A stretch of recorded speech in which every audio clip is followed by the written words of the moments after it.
प्यारे बच्चों, आइए सॉल्व करते हैं इस प्रॉब्लम को।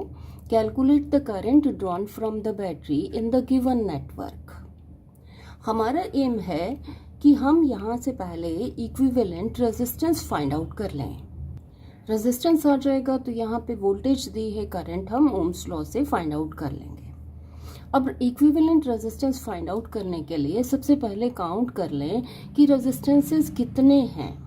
1, 2, 3, 4 एंड 5। यहाँ पर 5 रेजिस्टेंसेस हैं।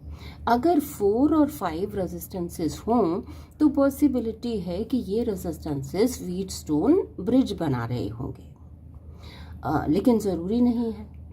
अब देखें कि यहाँ पर जंक्शंस कितने हैं। एक ये जंक्शन है जिस पर कि 1, 2 और 3 रेजिस्टेंसेस मीट कर रहे हैं। एक ये जंक्शन है, इस पर भी 3 रेजिस्टेंसेस मीट कर रहे हैं।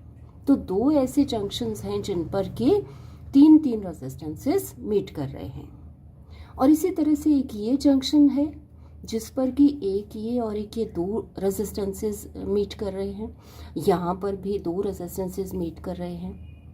तो 2 जंक्शंस ऐसे हैं जिन पर कि दो रेजिस्टेंसेस मीट कर रहे हैं। 2 जंक्शंस ऐसे हैं जिन पर कि 3 रेजिस्टेंसेस मीट कर रहे हैं। तो हमारी ये व्हीटस्टोन ब्रिज की पॉसिबिलिटी रीइंफोर्स हो जाती है। चलिए ड्रॉ कर लेते हैं व्हीटस्टोन ब्रिज।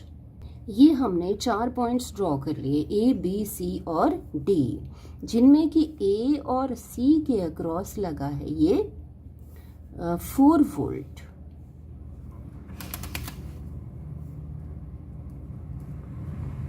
अब यहाँ देखिए R1 को देखिए कि R1 का जो एक एंड है वो है पॉइंट A पर, और जो R1 का दूसरा एंड है वो उस जंक्शन पर है जहाँ पर कि 3 रेजिस्टेंसेस मीट कर रहे हैं, 1, 2 और 3। तो R1 जो है it must be between A and B। ये R1 होना चाहिए। कितने ओम्स? 1 ओम्स। अब देखिए इस रेजिस्टेंस को R2 को ये होना चाहिए पॉइंट B, और R2 का जो दूसरा सिरा है वो इधर पॉइंट C पर नहीं है, वो कहीं और है। मीन्स कहाँ होना चाहिए? दूसरा एंड जो है वो D पर होना चाहिए। Means R2 must be between B and D। ये R2 कितना है? R2 5 ohms.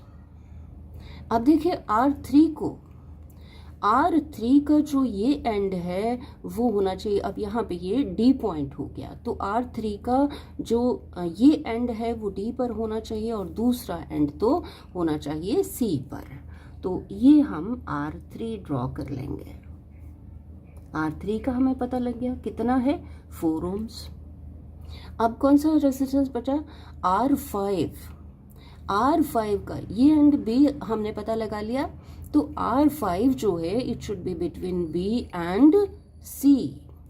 तो ये हमारे पास आ गया R5। कितना है? 2 ओम्स। अब इधर A और D के बीच में रेजिस्टेंस कौन सा होना चाहिए? ये पॉइंट A, ये A और ये पॉइंट D है, तो R4 must be between A and D। ये R4 इक्वल टू 2 ओम्स। अब देखिए कि हमारे पास ये सिंपल सर्किट आ गया जिसमें कि ये रेजिस्टेंस 1, ये 2। फाइंड आउट कर लें रेशो 1/2। अब ये आ रही है ये 2/4, सो ये आ रहा है इक्वल टू 2/4। या हम क्या करें? 1/2, ये वाला 1/2 ये किसके बराबर आ रहा है? इधर 2 इधर 4 equal to 2/4। Means this bridge is balanced. अब बैलेंस्ड ब्रिज में इस आर्म में से कोई करंट फ्लो नहीं करेगा। मीन्स कि this resistance can be ignored, इसका कोई मतलब नहीं है। This arm is open. आगे देखिए कि हमारे पास क्या यहाँ पर आ गया? ये रेजिस्टेंस R1 अब क्योंकि इस आर्म में से कोई करंट नहीं है, इट मीन्स इस आर्म में से और इस आर्म में से सेम करंट फ्लो करेगा, मीन्स R1 और R5 क्या हो गए, इन सीरीज। इसी तरह से इस आर्म में से कोई करंट नहीं, तो ये R4 और R3 भी हो गए सीरीज में। तो हमारे पास ये R4 और ये R3 ये सीरीज में हो गए। अब हमारे पास ये आ गया कि ये सीरीज में ये दोनों ब्रांचेस पैरेलल में। R1 कितना है, R1 इज 1 ओम, R5 कितना है 2 ohms, R4 is 2, R3 is 4। अब ये दोनों पैरेलल में, इस तरह का सर्किट हमारे पास आ गया। अब इन दोनों का जो रिजल्टेंट है सीरीज में ऐड हो जाएंगे रेजिस्टेंसेस, तो ये हमारे पास आ गया 2 + 1 3 ओम्स, और ये कितना आ गया 4 + 2 6 ओम्स। अब ये दोनों पैरेलल में हैं, पैरेलल में फाइंड आउट कर लें 1/R is equal to 1/R1 + 1/R2 means 1/3 + 1/6। Find out कर लें 2 + 1, दिस विल बी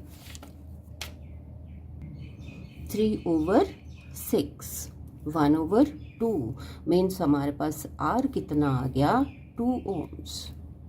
और कितनी वोल्टेज है इसके across, this is 4 volt.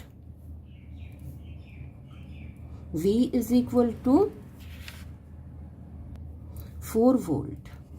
According to Ohm's law V is equal to R into I। यहाँ से I फाइंड आउट कर लें, I is equal to V/R equal to V is 4, R is 2, so this will be 2 amperes. So I is equal to 2 amperes. तो बच्चों इस तरीके से आप सॉल्व कर सकते हैं इस तरह की प्रॉब्लम्स। Thank you.